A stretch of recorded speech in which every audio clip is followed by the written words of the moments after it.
La timidité. Avant toute chose, promets-moi dans cette vidéo que tu vas prendre des notes. Je t'en prie, prends des notes. Il y a beaucoup trop de gens qui regardent des vidéos YouTube et qui pensent que c'est juste un film Netflix, que c'est juste une putain de série à la con.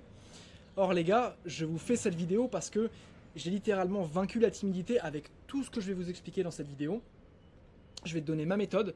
Ce que je te donne, je suis censé le faire payer normalement, c'est pour te dire à quel point il y a de la valeur, il y a de l'or. Donc je t'en supplie, la contrepartie que tu peux me donner, c'est que tu prends des notes, que tu appliques, et ensuite, forcément, tu vas voir des résultats.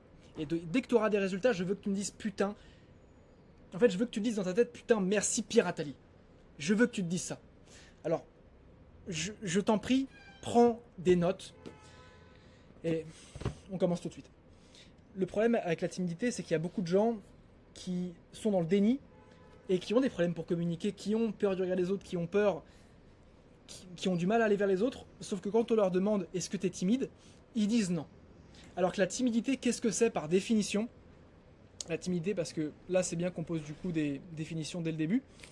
La timidité égale un manque d'aisance en société. Les gars, je sais pas ce qui vous dérange dans ce terme de timidité. Merde. C'est bon. Donc je sais pas ce qui vous dérange dans ce terme de timidité, si c'est péjoratif, si ça blesse votre ego. Mais du moment où vous avez du mal à communiquer, du moment où vous n'êtes pas à l'aise en société, vous avez peur de regarder les autres, et surtout vous vous dites qu'est-ce que je vais bien pouvoir dire, qu'est-ce qu'ils vont penser de moi, vous êtes timide. Point. C'est la première étape. Rendez-vous compte que vous êtes timide. Si à chaque fois qu'on vous dit est-ce que vous êtes timide, si par exemple moi quand je vous approche, je vous demande est-ce que tu es timide, est-ce que tu as des problèmes en société, vous me dites non je suis pas vraiment timide, vous foutez de ma gueule. Vous foutez de ma gueule. Donc comme je te dis dans cette présentation, je vais vraiment m'adresser aux personnes timides, mais avec l'option peur de regarder les autres. Donc maintenant qu'est-ce que c'est la peur de regarder les autres? Peur de regarder les autres, qu'est-ce que c'est? Tout simplement, c'est le refus, c'est la résistance à la honte. Et ça, je vais le développer durant cette vidéo. Mais du coup, là, dans cette présentation, j'ai vraiment envie de m'adresser surtout aux personnes qui ont tendance, et qui, en fait, c'est même pas une tendance, mais qui se disent à chaque fois, quand elles sont dans une situation sociale, qu'est-ce que je vais bien pouvoir dire? Soit ça, soit qu'est-ce qu'ils vont penser de moi? Ou est-ce que, est-ce que je vais faire une bonne impression? En gros, tout ça, donc vraiment relié au regard des autres, vraiment lié à la peur du regard des autres, c'est vraiment à ces personnes que je vais m'adresser. Et si je fais cette vidéo, c'est précisément parce qu'il y a une fille qui m'a approché sur Instagram et qui m'a dit que, en gros, elle avait, alors je vais pas citer son nom, mais en gros qu'elle se sentait pas à l'aise auprès de l'entourage de son copain, donc de son petit ami. Donc notamment avec ses amis, avec sa famille, elle se sent pas à l'aise, elle n'arrive pas à être elle-même. Pourquoi? Parce qu'en fait, elle a... Alors selon moi, hein, j'ai pas vraiment discuté longtemps avec elle, mais je sais exactement que c'est parce qu'elle refuse d'être elle-même. Et c'est parce qu'elle refuse justement de se taper la honte, de se dévoiler. Et en fait, tu peux pas... C'est pas aussi simple que ça, si tu veux. C'est genre, je veux faire impression, je veux qu'ils pensent bien de moi. Et en fait, genre tout ça, on va vraiment le déconstruire dans cette vidéo. Ça va être... Mec, genre sache que la timidité, c'est le problème le plus simple à résoudre. Moi, je l'ai résolu. Il y a des dizaines de gars à qui j'ai fait appliquer cette méthode. Ça a marché. Alors sur toi, ça va marcher. Pense que ça va marcher et ça va marcher. Ok. Donc maintenant qu'on a défini les termes, donc on va prendre ta situation redoutée. Donc qui est, je suppose, aller voir les autres. Ou alors, genre ça c'est peut-être pas assez spécifique. Ça peut juste être, être dans ton groupe de potes ou dans ton groupe de potes, bref, c'est ta situation redoutée, c'est celle qui te fait peur. Être dans ton groupe de potes, ou alors je sais qu'il y en a pas mal qui ont aussi du mal en 1v1. Alors quand je dis 1v1, c'est pas à bagarre, hein. C'est vraiment genre quand t'es en face-to-face avec quelqu'un et que tu te dis putain qu'est-ce que je vais pouvoir dire et du coup tu commences à stresser.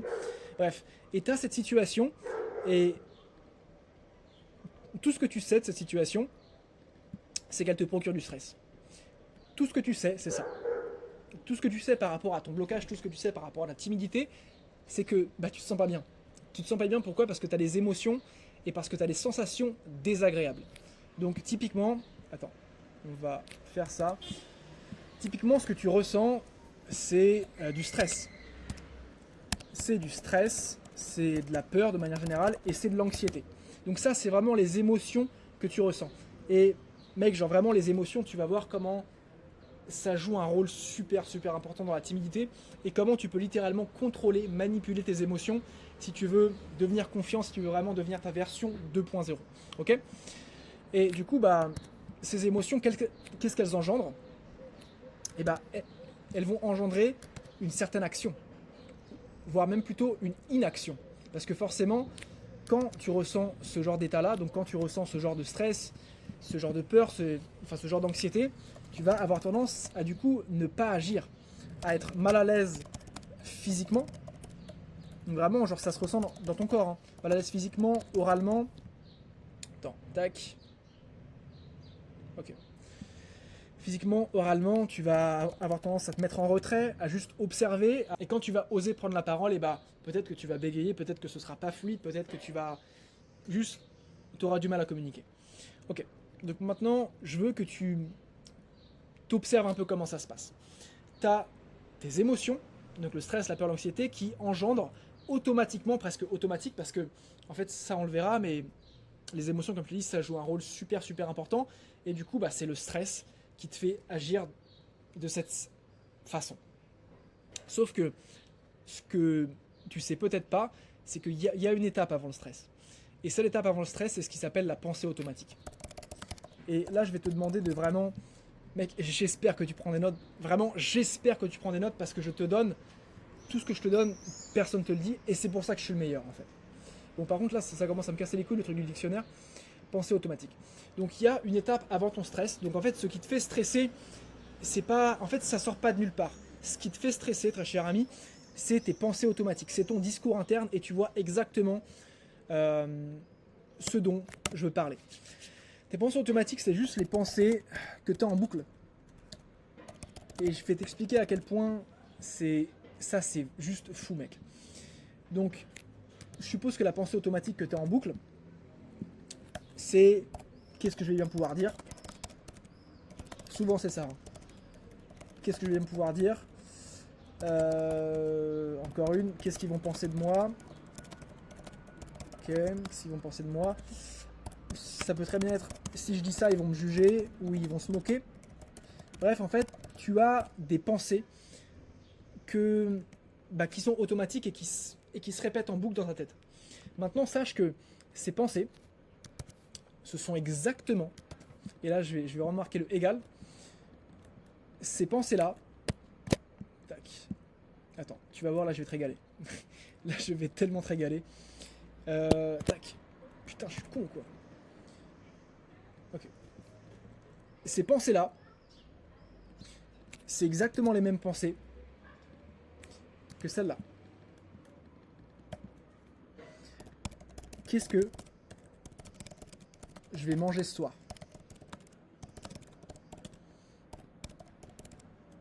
Quel film y a-t-il à la télé? Je répète. Ces pensées-là que tu as à gauche, donc qu'est-ce que je vais bien pouvoir dire? Qu'est-ce qu'ils vont penser de moi? Si je dis ça, ils vont me juger. Donc les pensées responsables de ton stress, et donc le stress responsable des comportements que tu as, ces pensées-là, elles n'ont rien de différent avec les pensées. Qu'est-ce que je vais manger ce soir? Quel film y a-t-il à la télé? Et là, tu es en train de me dire, Pierre, t'es un gros malade. Là, tu es en train de me dire que mon problème, en fait, c'est... Comment dire? Ça peut pas être aussi simple que ça. Or, ça l'est. Et je vais t'expliquer pourquoi, justement, ça l'est. Et pourquoi, vraiment, genre, tout ce que tu as à faire, c'est... En fait, c'est simple, mec. Dis-toi que ces pensées-là, si elles te procurent du stress, c'est tout simplement parce que tu ne les écoutes pas. Et là, t'inquiète pas, je vais développer. Le stress, donc les émotions, qu'est-ce que c'est? C'est juste des pensées que tu te répètes en boucle. Le stress, c'est quoi? C'est des pensées négatives que tu te répètes. Donc ton stress vient de quoi? Des pensées négatives que tu te répètes. Et là, peut-être que tu commences à comprendre.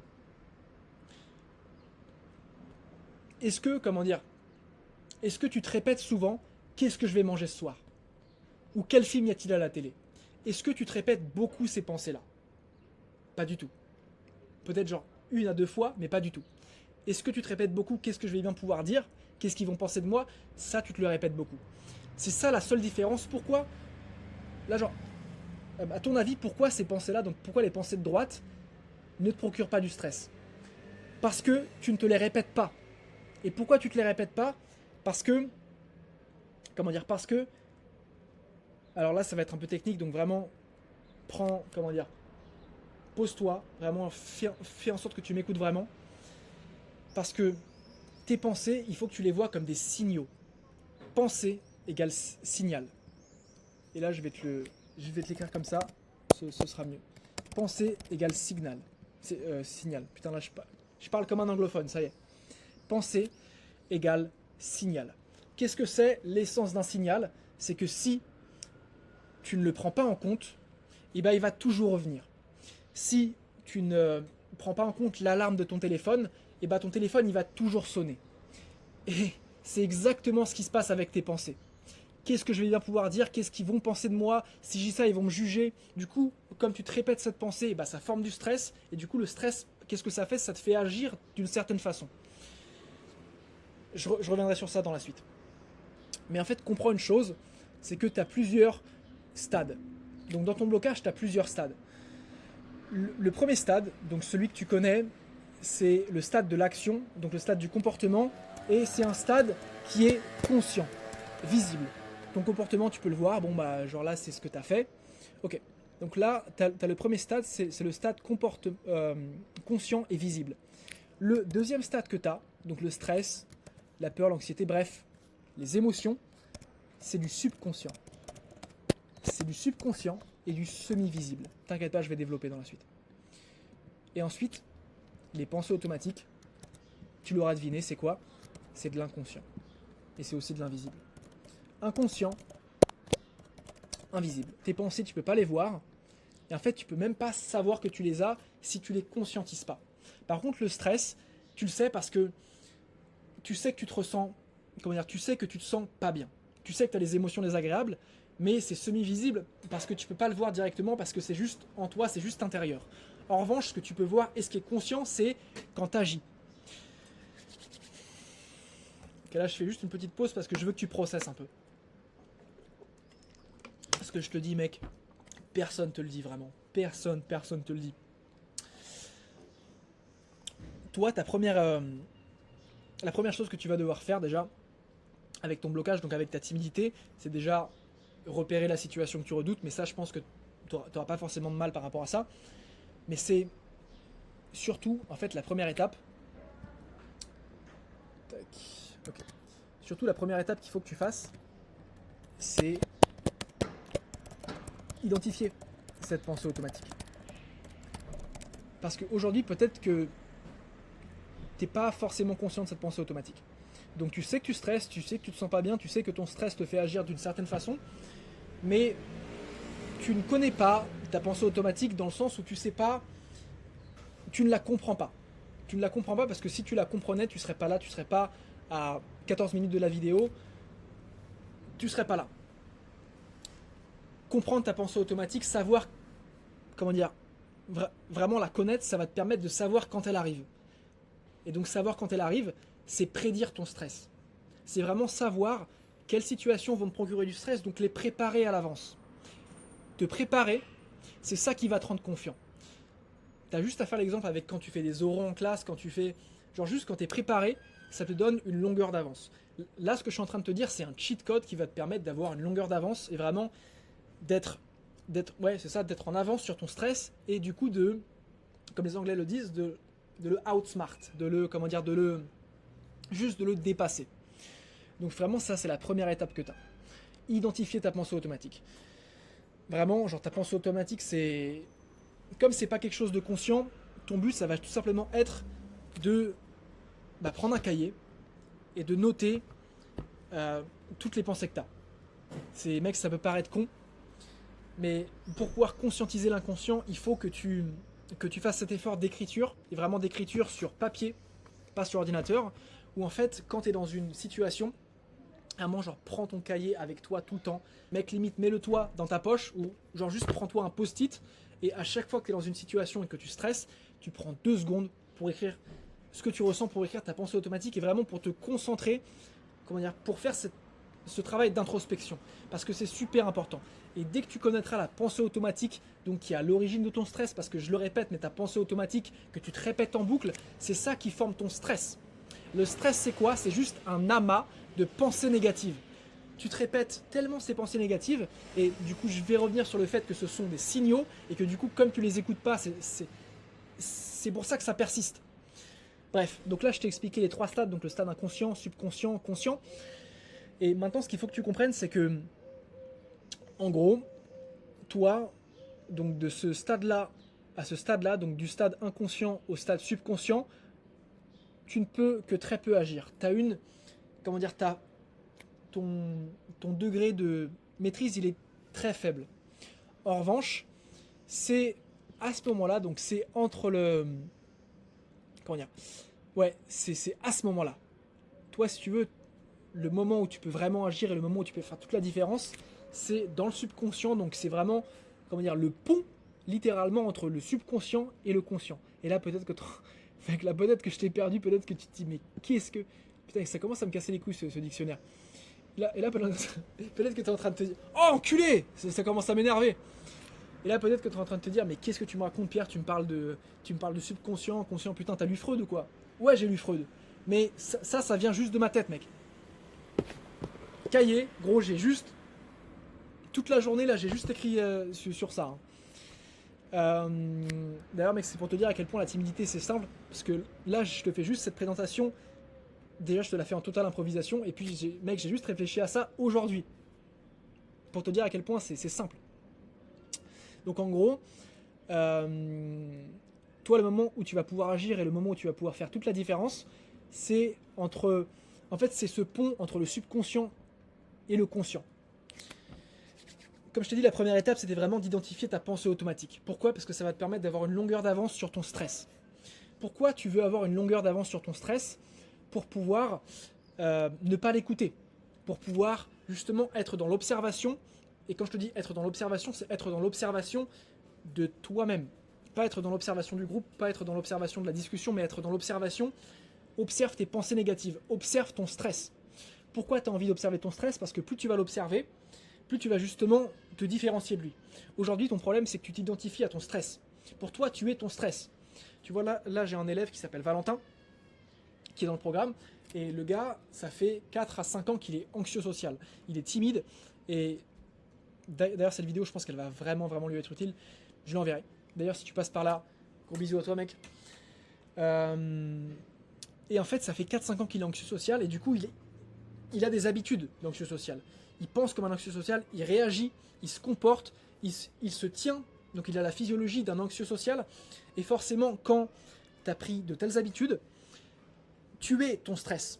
Tu n'as pas d'autre version que toi. Enfin, tu n'as pas d'autre version, du coup, qui n'est pas anxieuse. Pour toi, tu es devenu ton anxiété. Or, l'anxiété, qu'est-ce que c'est? C'est une émotion. Et ça, je vais aussi le décrire, du coup. Putain, là, je pars un peu dans tous les sens, mais moi, c'est comme ça que je suis. Si ça te plaît pas, quitte cette vidéo, mec. Donc en gros, ce qu'il faut que tu saches, c'est que tu as 2 types de peurs. La première peur, c'est ce que j'appelle la peur réelle. Donc la peur physique. Et là, la peur physique, c'est tout simplement quand il y a un vrai danger, quand il y a une vraie menace, mettons. Donc l'exemple, c'est quoi? C'est le tigre. Quand tu te retrouves nez à nez face à un tigre, là, là, tu peux avoir peur, là, il y a un danger, là c'est vraiment devant toi. Et tu as la deuxième peur, donc la peur imaginaire, et du coup mentale, qui s'appelle comment? Qui s'appelle l'anxiété. Peur et anxiété, c'est juste ça la différence. L'anxiété, c'est une peur imaginaire, et la peur telle qu'elle est, c'est juste la peur réelle, donc la peur dans le monde physique quand tu te retrouves face à un tigre. Bref, ça c'était vraiment pour la petite parenthèse. Mais en gros, toi, ton but, mec, ça va être de te... Déjà, donc, comme je te dis, d'identifier cette pensée automatique, parce que au plus tu vas la comprendre, au plus tu vas la connaître, au plus tu pourras être puissant et avoir ce contrôle justement sur les situations de stress. Mais c'est pas tout, parce que ce que tu vas devoir faire, c'est que quand tu stresses, donc une fois que tu stresses, ça c'est la deuxième étape. Prends des notes. Donc une fois que tu stresses, tu vas devoir... Comment expliquer ça? Tu vas devoir allonger, ou plutôt... Non, tu vas devoir augmenter... Allez, on va le dire comme ça. Tu vas devoir augmenter ta tolérance au stress. Et ça, très cher ami, ça, c'est pas ce que tu as envie de faire. Là, peut-être que tu es en train de te dire, Pierre, t'es un enculé. Là, j'ai pas envie de me... Là, c'est... Là, j'ai pas trop envie, là. Là, j'ai pas trop envie de me confronter à mon stress, j'ai pas envie. Or, c'est exactement ce que tu vas devoir faire. Et je vais t'expliquer pourquoi. Parce qu'il y a un schéma qui s'appelle le principe d'habituation, qui ne sort pas de mes fesses, mais qui sort de la psychologie, qui te dit totalement... Là, tu as la courbe, donc ça c'est la courbe des ordonnées. Tu as l'anxiété. Oups là, j'écris comme une merde, mais je pense que tu as compris. Donc là, tu as la courbe de l'anxiété. C'est une catastrophe. Mec, c'est une catastrophe. Putain, je sais pas écrire. C'est une putain de catastrophe. Bon, je crois qu'on va pas le faire comme ça, parce que c'est vraiment une catastrophe. Le dessin, c'est pas mon truc. Hein. Ok. Donc, là, tu as la courbe de l'anxiété. Et juste en dessous, tu as la courbe du temps. Donc, tu as la durée. Je suis con, putain. Oh, ça m'énerve. Bon, on va tout refaire. Ok, très bien. Donc, je te disais, juste en dessous, tu as la courbe de la durée. Le stress, l'anxiété, comment ça fonctionne? C'est que, déjà, pour pouvoir te débarrasser de ta peur, il va falloir que tu l'affrontes. Ce à quoi tu fais face, c'est face. Carl Jung. C'est comme le monstre sous le lit. Tant que tu vas pas regarder sous le lit vraiment ce qui se passe, tant que tu resteras juste sous ta couette, pétrifié, et qu'il n'y a pas ton papa qui va te dire, ok, genre là c'est bon, tu commences à me saouler, fils. Là, ce qu'on va faire, c'est qu'on va regarder ensemble ce qui se passe sous le lit pour que tu comprennes qu'il n'y ait pas de monstre. Et en fait, quand je te dis qu'il faut que tu sois ton propre père, je le dis littéralement, sois ton propre père. Qu'est-ce que te dirait ton père? Et mec, si je te dis ça, c'est parce que je sais qu'aujourd'hui, si t'es timide, c'est parce que t'as pas eu de cadre masculin. T'as pas eu... Alors, t'as eu ton papa qui était là et qui t'aimait, mais t'as pas eu vraiment ce cadre, t'as pas eu ce modèle masculin qui t'a poussé à te dépasser, qui t'a poussé à te bouger le cul, à aller parler à la boulangère, aller juste sortir de ta zone de confort. Comment je le sais? Parce que moi aussi c'est mon cas, et parce que c'est le cas de nombreux timides. On a eu un papa qui était là, ou alors pour certains juste il est parti, malheureusement. Mais notre papa nous aimait, mais nous a pas vraiment appris, nous a pas vraiment donné de cadre. Et du coup, comme on n'a pas eu de cadre, et ben on s'est fait un peu tout seul, on va dire. Et ça, en fait, ça fait qu'on est vraiment resté dans une zone de confort où bah, genre on se confrontait pas trop à nos peurs, on était vraiment juste trop dans le confort. Or, pour pouvoir te libérer de ta peur, donc pour pouvoir te libérer de ton stress, de ton anxiété, il faut que tu y fasses face. Donc, voilà ce qui va se passer quand tu vas, pour la première fois, te confronter à ton stress. Ça va monter, mec. L'échelle de ton stress, elle va arriver à 10 sur 10, voire 12 sur 10. Et là, tu vas te dire, putain, mec, je stresse tellement. Sauf que plus tu vas rester à ce niveau-là, donc plus tu vas, comme je t'ai dit, augmenter ta tolérance au stress, plus tu vas connaître ce qui s'appelle le phénomène de plateau. Le phénomène de plateau, qu'est-ce que c'est? C'est tout simplement quand tu vas tellement te confronter à ton stress que tu vas t'y familiariser. Plus tu as peur, moins tu as peur. Au plus tu vas te confronter à ton anxiété, au moins tu auras de l'anxiété. Tu vas juste t'y habituer. C'est ce qui s'appelle le principe d'habituation. Et tout simplement, au plus tu vas t'y confronter, donc tu vois, genre là j'ai vraiment mis la notion de durée parce que ça se fait pas en une semaine, ça dépend de ton intensité, des efforts que tu mets, de ton engagement, aussi du cadre que tu as et de la structure. Et moi c'est pour ça que j'ai fait mon accompagnement, parce que moi je me suis libéré de la timidité en 20 ans. Je te laisse méditer par rapport à ça. Tu peux le faire en 3 mois avec moi, donc un beau gosse, littéralement, qui peut t'aider à vaincre ta timidité, devenir confiant, devenir magnifique dans tes interactions sociales. Bref, trêve de plaisanterie. En gros, genre voilà ce qui va se passer durant ta première exposition. Donc ce que j'appelle l'exposition, c'est quand tu vas t'exposer à ce qui te fait peur. Donc première exposition, tu vas te chier dessus et c'est ok. Justement, c'est même le but. Or, lors de ta deuxième exposition, non, lors de ta 10e exposition, faut pas déconner non plus. Donc lors de ta 10e exposition, tu vas connaître justement ce principe d'habituation où du coup, ça te fera pas plus peur. Ça te fera peur pareil, voire un peu moins parce que tu t'y seras habitué. Et lors de ta 50e exposition, et bah ton stress, il va tout simplement redescendre à zéro. Et c'est exactement ce qui se passe. C'est exactement ce qui se passe. Au plus tu te confrontes à ta peur, au plus tu te confrontes à ton stress, au moins tu vas stresser. Donc ça, c'est la deuxième chose. Une fois que tu stresses, ton but, ça va tout simplement... Alors, ce ne sera pas directement d'augmenter ta tolérance au stress, mais c'est juste de... Ton but, ça va tout simplement être d'allonger le délai où tu commences à stresser et ensuite t'agis. Et en fait, c'est pour ça que je te dis que toi, le moment où tu vas devoir agir et où tu peux agir, c'est entre le subconscient et le conscient. Toi, tu vas agir là. En fait, dès que tu ressens le stress, et ça, je vais te le noter parce que c'est aussi important. En gros, voilà. Donc, dès que tu vas... Donc, 3, dès que tu ressens le stress, voilà ce que tu vas devoir faire. Et là, mec, je vais te donner un plan sur mesure vraiment que tu vas pouvoir appliquer dès maintenant. C'est que dès que tu ressens du stress, la première chose qu'il faut que tu te dises, c'est « Oh, j'ai ressenti du stress ». Ou alors, du coup, si c'est sur l'instant, « Oh, je ressens du stress ». Maintenant, pourquoi c'est super important que tu te dises ça? Parce que comme je te dis, tu n'es pas tes émotions. Ton stress, ce n'est pas toi. Ton stress veut te faire croire que c'est toi parce que c'est lui qui agit à ta place. Or, tu n'es pas tes émotions.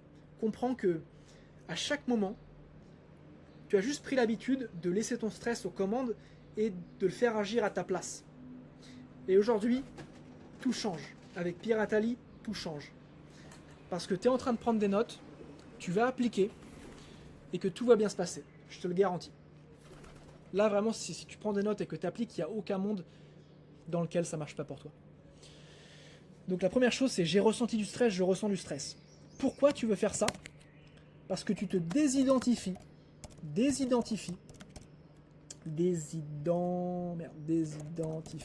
de ton stress.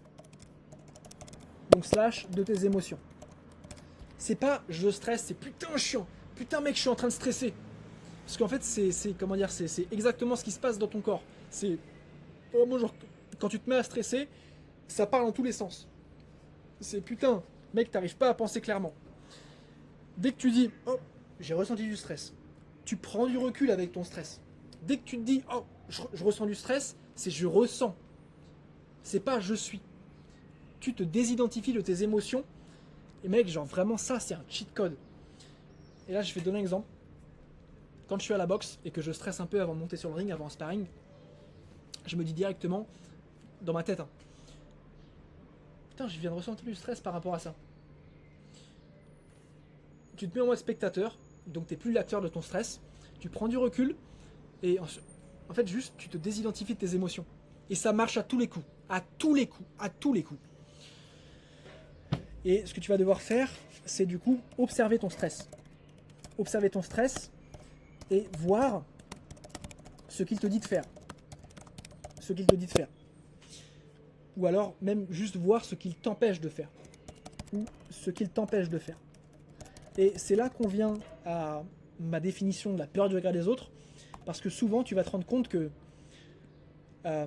ton stress t'empêche de dire ce que tu penses. Ou alors ton stress, du coup, va te faire dire quelque chose que tu voulais pas forcément dire. Donc, mettons, quand tu es dans une situation sociale et qu'il y a un blanc, toi, le blanc, c'est quelque chose avec lequel tu as un peu du mal à faire, donc tu vas directement vouloir le combler. Tu vas directement vouloir combler le blanc. Or, ça, c'est pas toi qui le veux. C'est juste ton stress. Juste parce que tu es mal à l'aise. Et en fait, genre des exemples comme ça, je pourrais t'en donner une centaine. Tu vois? En fait, ton but, ça va tout simplement être de ne pas laisser ton stress te contrôler. Et c'est pour ça que je te dis que tu vas devoir augmenter ta tolérance au stress et surtout augmenter le temps d'attente. Donc avant le moment où tu ressens que tu stresses et le moment où tu passes à l'action. Comprends que c'est dans ce moment-là que c'est clé, que c'est essentiel que tu comprennes vraiment ce qui se passe, que, genre pas que tu analyses, mais que tu te rends compte, genre de tout ce que ton stress veut que tu fasses. Et à ce moment-là, tu pourras justement te détacher de lui. Et mec, en fait, c'est juste incroyable. Vraiment, genre, ça c'est un type qui va vraiment, vraiment t'aider. Ok, donc, tu vois, tout à l'heure, je te parlais de signal. Je te parlais que, en fait, tes pensées négatives, c'était des signaux. Et que du coup, la peur du regard des autres, c'était juste le refus et la résistance à la honte. En fait, là, je vais retourner sur ta pensée, du coup. Donc, qu'est-ce que je vais bien pouvoir dire ? Putain, là, je vais te faire une vidéo longue. En plus, il fallait que j'aille manger avec ma copine, donc au pire, elle attendra. Je veux vraiment t'aider à résoudre ta timidité. Tu vois, je fais même patienter ma copine pour toi. Qu'est-ce que je vais manger ? Non. Qu'est-ce que je vais bien pouvoir dire ?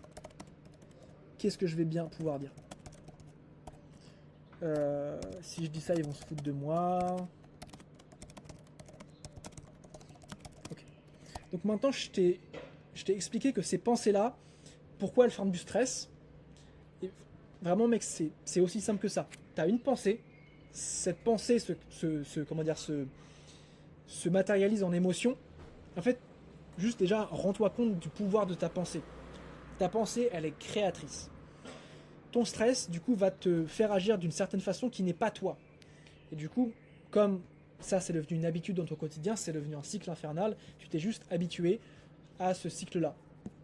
Or, t'avais pas à le faire. Qu'est-ce que je vais bien pouvoir dire ? Si je dis ça, ils vont se foutre de moi. Dans ces deux phrases, typiquement, qu'est-ce que moi je vois ? Ce que je vois, c'est une résistance à la honte.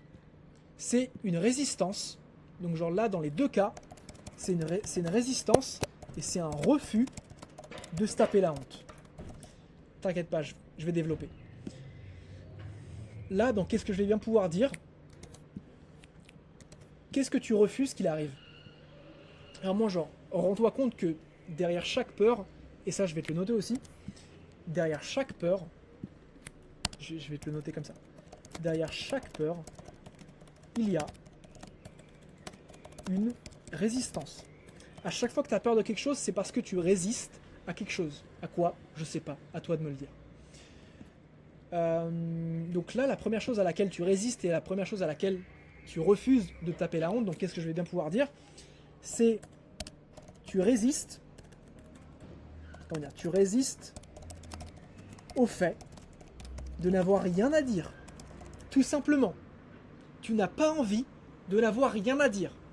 Le contraire de qu'est-ce que je vais bien pouvoir dire, c'est juste te taire. C'est juste rien dire. Donc tu résistes au fait de n'avoir rien à dire. Tu veux dire tout le temps quelque chose. Et comme tu refuses de n'avoir rien à dire, comme tu refuses d'accepter les blancs, comme tu refuses que ce soit gênant, enfin genre gênant juste pour toi, c'est pour ça que tu as peur. Deuxièmement, si je dis ça, ils vont se foutre de moi. Tu résistes au fait que potentiellement, oui, les gens se foutent de toi. Tu résistes à ça. Et comme à chaque seconde,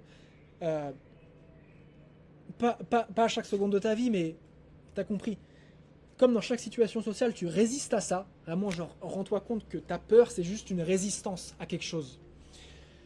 Comme tu résistes au fait, de n'avoir rien à dire, et comme tu résistes au fait que potentiellement, oui, les gens vont se foutre de toi,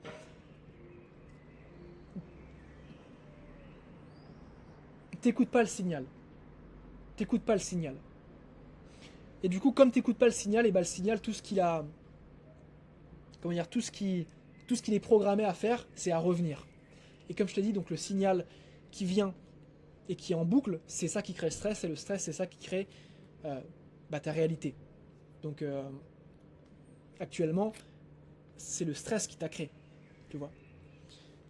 Et genre ça c'est aussi quelque chose que je développerai et que je suis en train d'apprendre en ce moment, c'est que les émotions créent la réalité. Mais bon, là, je connais pas encore ce sujet afin de bien pouvoir t'en parler. Donc, en fait, toutes les pensées que tu as, comme tu y résistes, elles persistent. Carl Jung aussi, ce à quoi tu résistes persiste. les pensées auxquelles enfin, les pensées que tu ne prends pas en compte, donc qu'est-ce que je vais bien pouvoir dire, et les pensées auxquelles t'opposes une résistance sont destinées à revenir. Note ça, je t'en supplie. Les pensées auxquelles tu résistes sont destinées à revenir. Les pensées auxquelles tu résistes sont destinées à revenir. Le temps que tu n'iras pas volontairement confronter ton stress, donc c'est quoi? Donc te taper la honte et être vraiment dans une situation sociale à n'avoir rien à dire, à juste accepter le malaise, accepter le blanc, parce que c'est quoi la timidité? C'est la résistance au malaise. C'est la résistance au malaise social. Quand j'étais timide, c'était impossible pour moi d'être dans une situation sociale, d'être dans une interaction et d'arrêter de parler. Je devais tout le temps parler. Aujourd'hui, maintenant que je suis plus timide, je m'en branle. Je peux très bien juste regarder quelqu'un dans les yeux durant toute une discussion, même genre limite, là ça m'est arrivé il y a quelques temps, c'est qu'il me pose des questions et je mets littéralement 5 secondes avant de répondre. 5 à 10 secondes avant de répondre. Quand tu es timide, c'est impossible de faire ça. Pourquoi? Parce que tu veux toujours combler le blanc, parce que tu résistes au fait de n'avoir rien à dire. Moi, n'avoir rien à dire, et en fait c'est pareil pour tous les mecs qui sont pas timides et qui sont justement confiants, je m'en fous de n'avoir rien à dire. Je m'en fous que les gens se foutent de ma gueule. Et c'est parce que je suis libéré de cette peur, c'est parce que j'ai pris mon signal. Donc, qu'est-ce que je vais bien pouvoir dire? Parce que, détrompe-toi, cette pensée, je l'ai encore. Et en fait, la pensée, tu l'auras toujours. Le qu'est-ce que je vais bien pouvoir dire, je l'ai tout le temps. Or, à chaque fois que j'ai cette pensée, je me dis, ok, là c'est un signal que je vais devoir prendre en compte, et du coup, je vais devoir faire cette action de n'avoir rien à dire. Parce que genre, dès que je montre que je n'ai pas peur de ma pensée négative et de mon stress, et bah, le message que j'envoie à moi-même, c'est que je suis au contrôle de ma vie. C'est moi qui contrôle mes émotions, c'est moi qui contrôle tout. Donc, là pour un résumé, tu as 3 choses à faire. Identifier ta pensée automatique.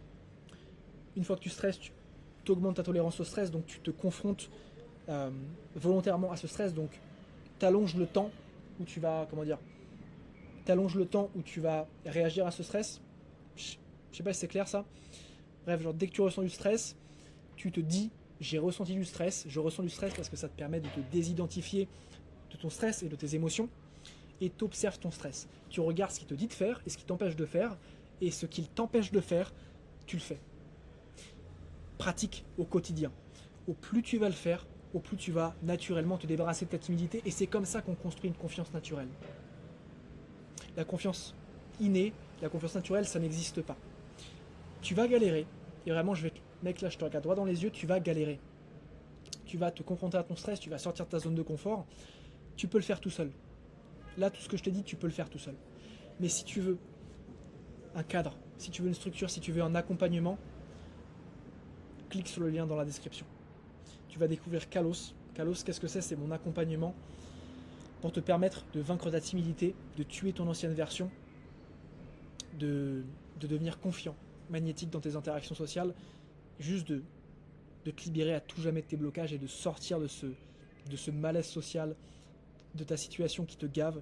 Moi aussi je suis passé par là, je te comprends, vraiment je sais ce que tu endures, je sais que c'est pas facile, je sais à quel point c'est compliqué là ce que je te demande, c'est pour ça que j'ai confiance en toi, je sais que tu peux le faire. Mais si tu veux un coup de pouce, si tu veux un accompagnement, si tu veux un mentor, quelqu'un qui t'aide à passer à l'action, qui tous les jours te parle, te demande comment ça s'est passé tes journées, comment, et vraiment qui te motive, et mec, si tu veux une communauté, si tu veux, tu sais ce qu'il te reste à faire. Tu peux m'envoyer directement un message sur Instagram où tu m'expliques ta situation, et puis on verra, je t'aiderai à faire un plan sur mesure, adapté à ta situation pour vaincre ta timidité. J'espère que tu auras kiffé cette vidéo. Moi j'ai vraiment kiffé de la faire en tout cas. J'espère que tu as pris les notes mec. Et je te fais plein de gros bisous.